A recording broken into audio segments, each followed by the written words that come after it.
From your last stint in politics, Yes. do you think things have gone downhill? I do. I found it really hard being unable to speak. The absolute small target campaign that I found myself in, the presidential focus of a campaign, which is understandable at one level, but which actually says there's nobody else in the team that's got a point of view in any capacity.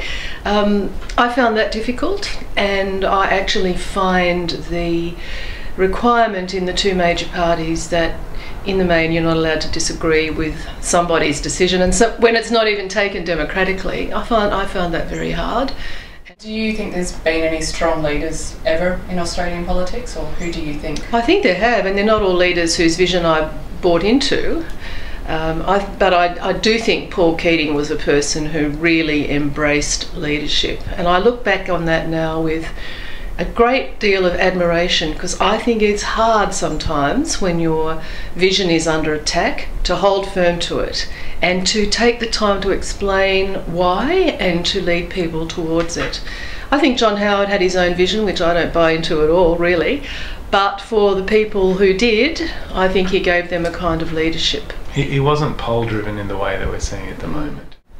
If you're elected, I mean, how big an impact do you feel that you will be able to have in the Senate? It's a good question, but the power of one is never wasted. I really believe that.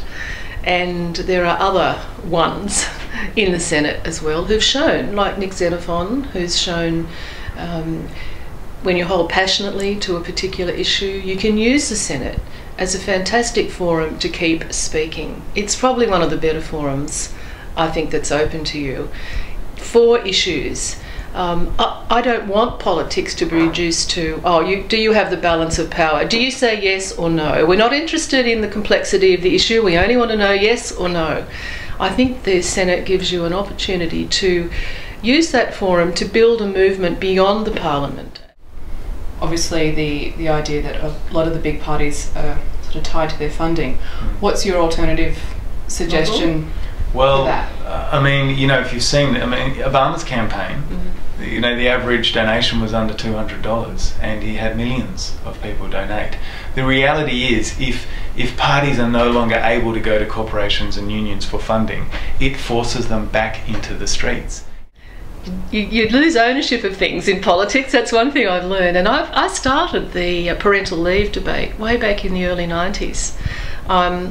At one level, I'm really happy that it's progressed, but look how long it took to get people to agree, to get parties to agree to deliver something which was going to make such a fundamental difference to people's ability to juggle life and work more appropriately for a quality of life.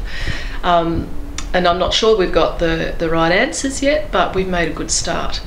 So I don't need to keep working, but I do want to own some of that. I want to see us do more, get some outcome with Indigenous issues. I just don't think we have settled on something which works appropriately, whether it's in health, whether it's in housing, whether it's in how Aboriginal communities work in living together. So I would like to say that there's lots of opportunities for social entrepreneurship to be disseminated amongst Indigenous communities, and also I think Mohammed Yunus's work on microcredit also has a lot of application for Australians who have been disadvantaged in terms of being able to access capital, even for a very small business loan, startup loan, things like that. I still care about climate change. I've been talking about that for a long time now, and it's frustrating that nothing concrete has been done.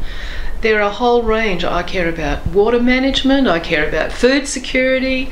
I love the way Australians are buying back into community gardens and backyard gardens, and they care about the source of their food now. Obviously there's a lot of things that have been happening were happening 20 years ago that we're still talking about today. Does that make you feel disillusioned, or is that what's actually really prompted you to stand up again for the Senate this year? I've learnt that change is incremental.